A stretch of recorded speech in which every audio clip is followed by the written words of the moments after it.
Hello, this is Phil Eklund. Today I've set up Greenland, a game about the island, which has made a little bit of a splash in the news recently. The island of Greenland in the North Atlantic. And I got interested in Greenland when I was designing BIOS Origins, my own Civ game. I needed a way in the game because it takes place before the New World was discovered by anyone. So I needed various ways to try to explore or discover the New World. And a traditional way is over Beringia, the bridge, the land bridge from Asia to North America over Alaska. But it's also possible that the New World was discovered over a land bridge, very icy land bridge, but still land bridge nonetheless, in the North Atlantic, from Northern Europe, from Nordic countries, over to Canada by way of Greenland. And so when I was researching the game, I got interested in Greenland. What a place! And in particular, it's like, well, you know, these cooperative games where the whole island is sinking and everyone's got to cooperate to try to survive a sinking island because everyone's on the same ship. Well, Greenland, that's all made up fiction, but Greenland's a real-life historical reenactment of this situation. After the medieval warming and the Little Ice Age, the whole island started freezing over, and the seas between America and Greenland and Europe and Greenland started freezing up. And so supply ships, trade ships stopped coming. And the cultures that were trapped on Greenland, and there were three of them really, three main ones, I imagine in this game 4, so you can be up to 4 players, 1 per culture. And they're trapped on this, and they have a choice whether or not to fight among themselves or cooperate or both or what it is. So the cultures that can be in this game of Greenland 1,000 years ago, time of the Vikings, are the original inhabitants, player green in this game, the Tunits. These are peaceful people, not much is known about them. They went extinct actually before any missionary could decipher their language, and they left behind no written records. They did leave behind their inventions, which were considerable. Things like skis and ice fishing and igloos. And their art, they had left behind a lot of art,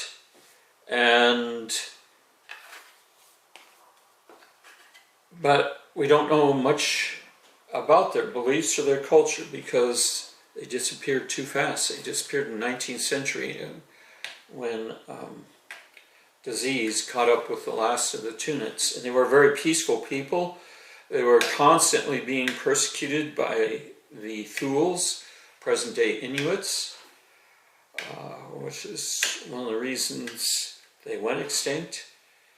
But even before the Thules arrived in Greenland, the Norse got there.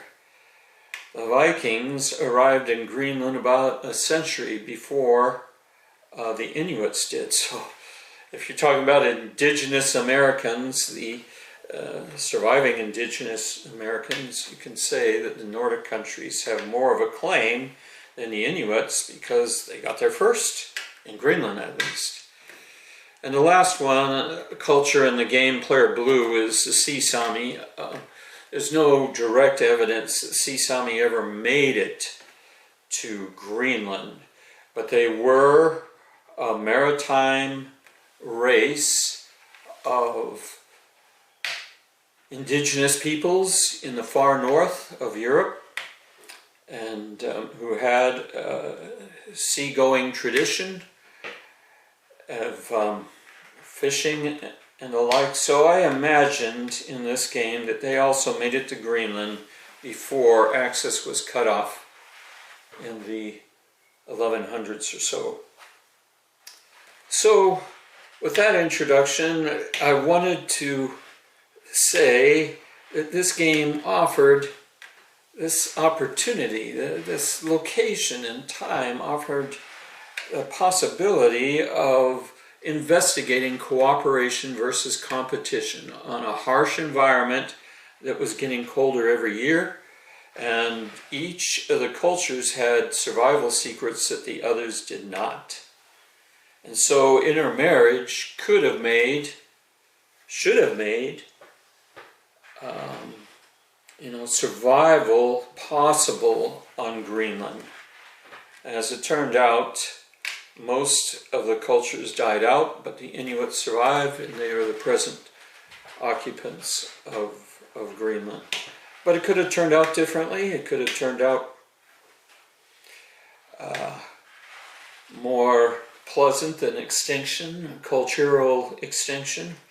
So that's partly why I designed a game, just to try to investigate the possibilities for this land. And it uses the dominated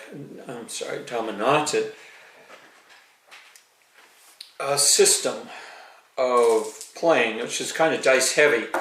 And I'll sort of demonstrate it to you.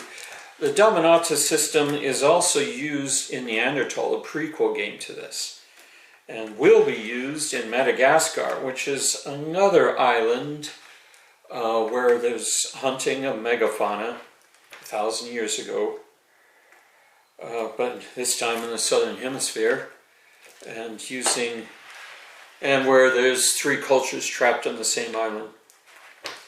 So I'll just go through, I'm not going to do a tutorial or anything, I'm just saying why I designed the game and why it was interesting to me, the differences between the cultures and how they approached survival.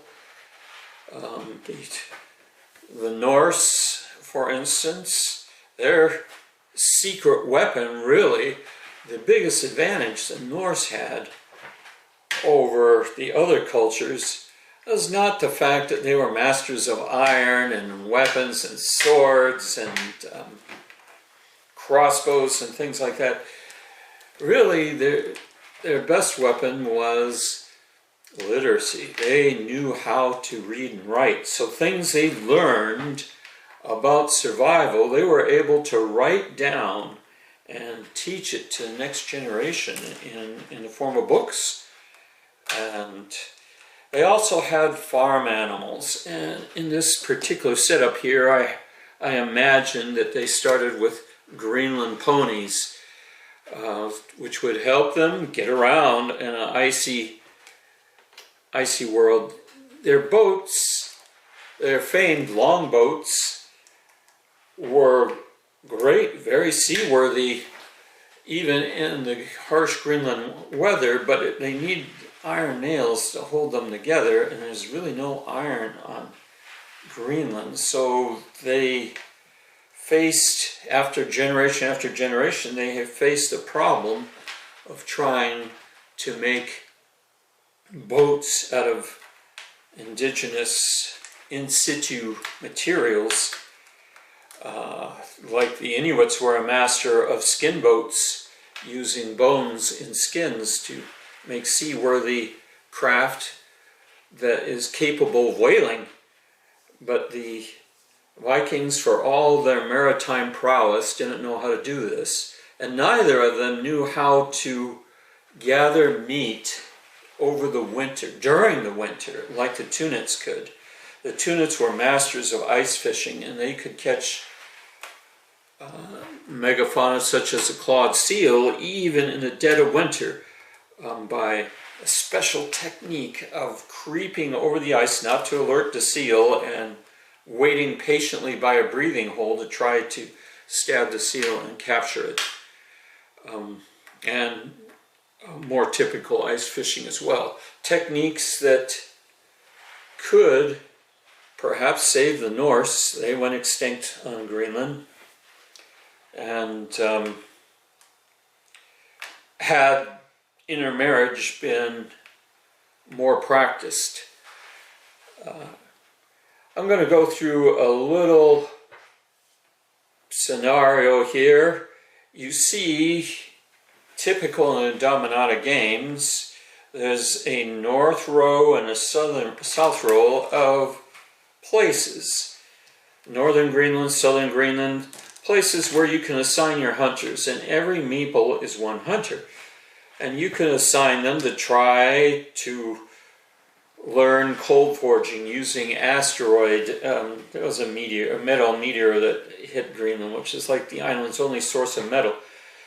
Or you can try to domesticate caribou or hunt narwhals. Narwhals have ivory, and ivory is pretty much the de facto currency of Greenland, because the mainland, both America and Europe, wanted ivory. They needed ivory for religious purpose, decorative purposes, statuary. So this was an exotic export of Greenland, from walrus tusks and narwhals.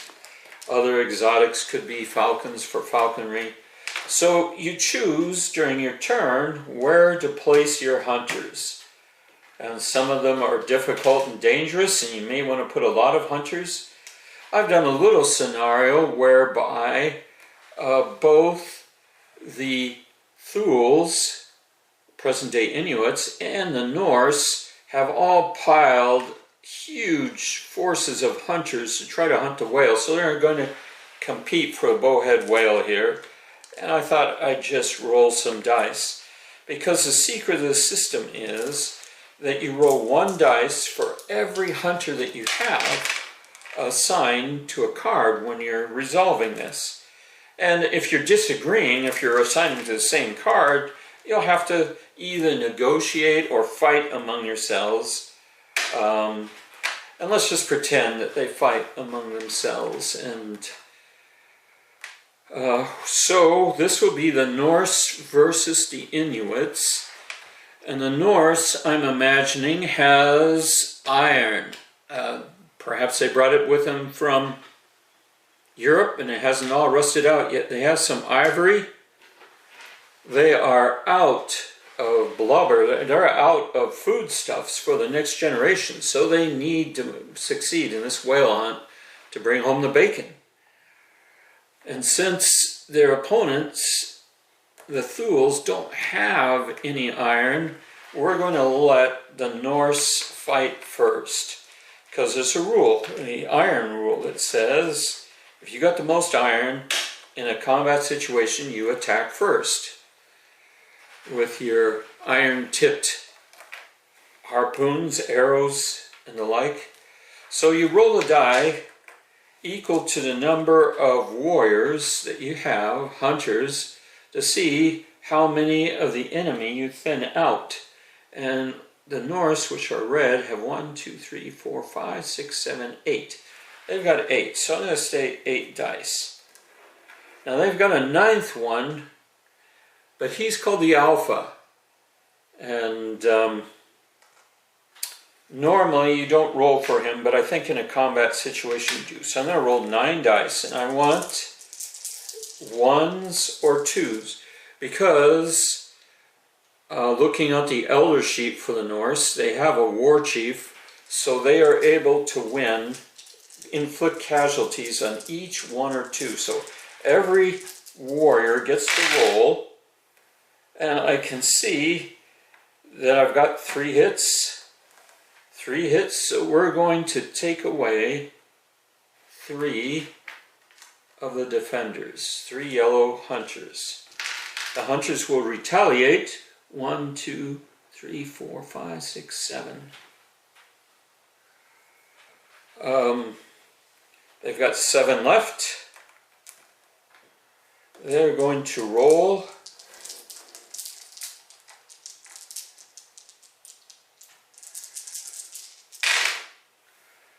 So they also got 3 hits.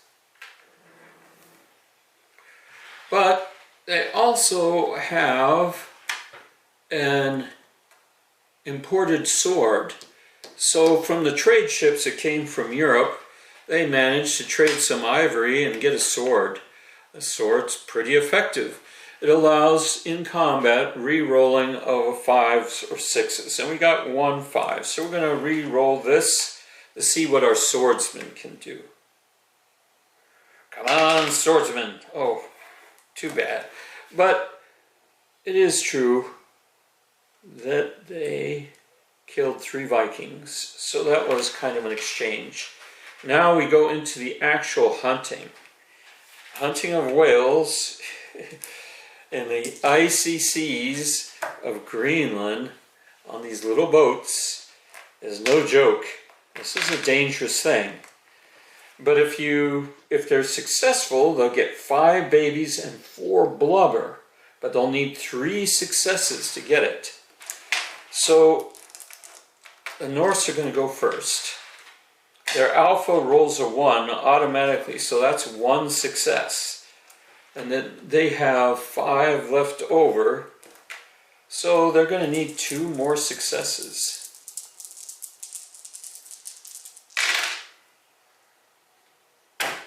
They got 1 more success, and no.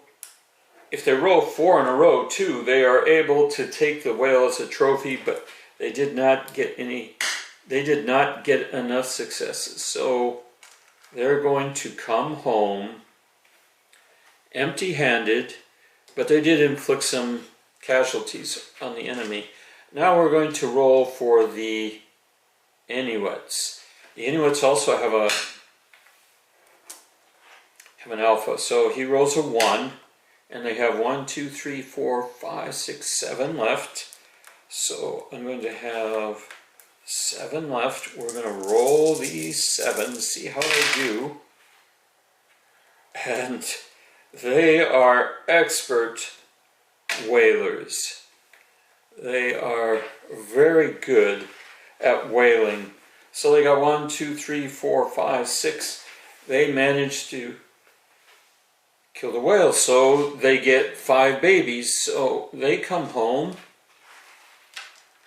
but they also increase their numbers for the next generation. Each turn is a generation this turn in this game. So, and they get a whole bunch of blubber. They'll get 4 blubber out of this. Let's get some more blubber.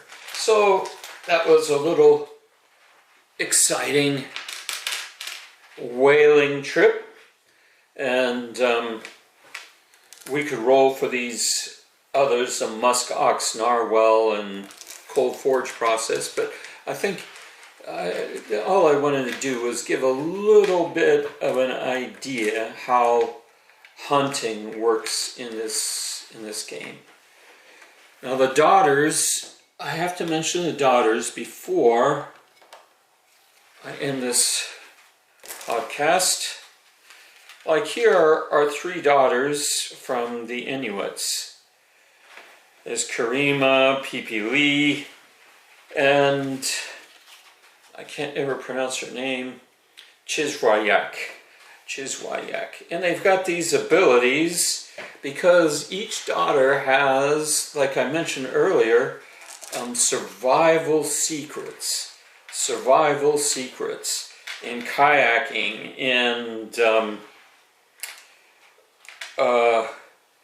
sign language, in negotiating skills, and in sewing, especially when you have skin boats. A really good seamstress is very important.